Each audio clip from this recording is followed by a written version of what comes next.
ശാസ്ത്രീയമായ രീതി എങ്ങനെ ഓലപ്പടക്കം, അതായത് പനോലപ്പടക്കം പൊട്ടിക്കാം എന്നുള്ളതാണ് ഇവിടെ നമ്മൾ പരീക്ഷിക്കാൻ പോകുന്നത്. ആദ്യം ഇങ്ങനെ പനോലപ്പടക്കം ഒരു പേപ്പറിൽ വെക്കാം, എന്നിട്ട് കാണിച്ചു തരാൻ ബാക്കി. ദീപം ദീപം സന്ധ്യാദീപം.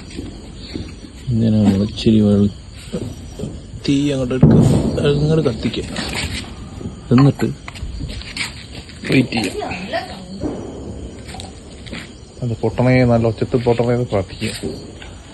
അപ്പോൾ പൊട്ടും, അപ്പോൾ പൊട്ടും, അപ്പോൾ പൊട്ടും, അപ്പോൾ പൊട്ടുമോ?